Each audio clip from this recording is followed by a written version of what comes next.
বিসমিল্লাহির রহমানির রহিম। প্রিয় শিক্ষার্থী বন্ধুরা, আজকের ক্লাসটি হবে যে অক্টাল যোগ বিয়োগ কীভাবে আমরা করতে পারবো সেই যোগ বিয়োগের উপরে বেস করে আজকে আমরা ক্লাসটি করলে অক্টাল যোগ বিয়োগ সম্পর্কে জানতে পারবো এবং শিখতে পারবো। এই অক্টাল যোগ বিয়োগ বিভিন্ন জব পরীক্ষা এবং কি আমাদের বোর্ড পরীক্ষাগুলোতে এসে থাকে। তাহলে প্রিয় শিক্ষার্থী বন্ধুরা, তোমরা মনোযোগ সহকারে লক্ষ্য করো কীভাবে অক্টাল যোগ করা যায়। এখানে আমি দুইটি অক্টাল সংখ্যা নিলাম। এখন এই অক্টাল দুটি সংখ্যা আমরা যোগ করে দেখাবো। প্রথমে 4 আর 1 যোগ করলে আমাদের কত হবে? 5 হবে, অর্থাৎ স্বাভাবিক যোগের মতোই মনে হচ্ছে।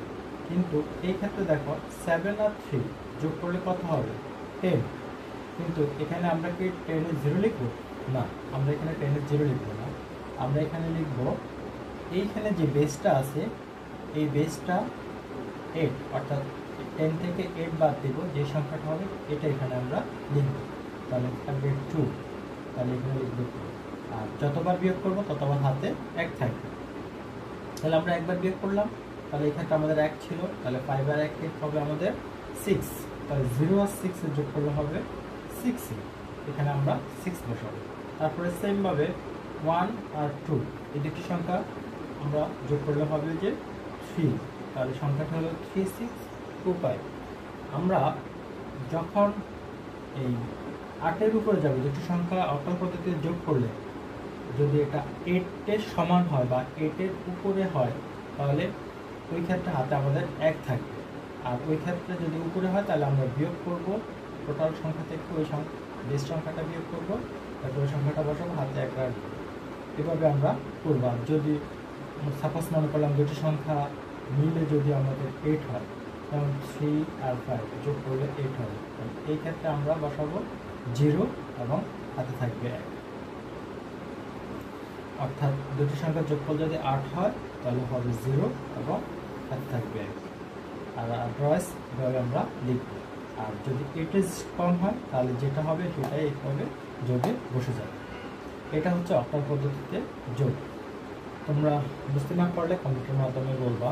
তারপরে নেক্সট অংশতে আসা, এখানে দেখব 1 আর 2 দুটো অক্টাল সংখ্যা নিলাম, কিন্তু দেখা যাচ্ছে যে 2 হচ্ছে যে বড় সংখ্যা, 1 হচ্ছে ছোট সংখ্যা। তাহলে আমরা কি করব? এই বেসটা এটা বেস সাপোর্ট দেব, অর্থাৎ এটাকে সাহায্য করব। তাহলে এটা 8 আর 1 যোগ করলে কত হয়? 9। অর্থাৎ এবার 9 থেকে 2 বাদ দিব, তারপর সংখ্যাটি লিখব, হবে 7। এক্ষেত্রে আমাদের হাতে থাকবে 1। যতবারই আমরা এভাবে সাপোর্ট করবো তখন হাতে থাকবে আমাদের 1। সেম এখানে আমরা লিখব 5 আর হাতে রাখবো কত হলো? 6। সেমভাবে এখানে কত হলো? 2। তাহলে 6 আর এখানে হচ্ছে 2, তাহলে এই সংখ্যাটি আমাদের ছোট উপরের সংখ্যাটি, তাহলে আবারও এখানে 8 সাপোর্ট দেবে। কত হলো? 8 আর 2 কত হলো? 10। আর আমাদের সংখ্যাটি দাঁড়ালো 6।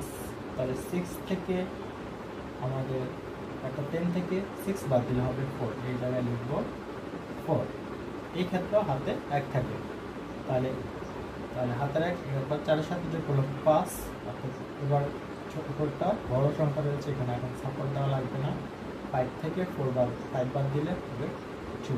অর্থাৎ সংখ্যাটি পাবো 2, 4, 7। এটা একটা অক্টাল সংখ্যা অ্যান্সার। আর এখানে আমরা পাইছি 3, 6, 2, 5। এটা একটা অক্টাল সংখ্যা, এটা একটা অ্যান্সার। আশা করি বন্ধুরা তোমরা সকলে বুঝতে পারছো। যদি না বুঝে থাকো তাহলে কমেন্টের মাধ্যমে আমাকে জানাবে। Thank you.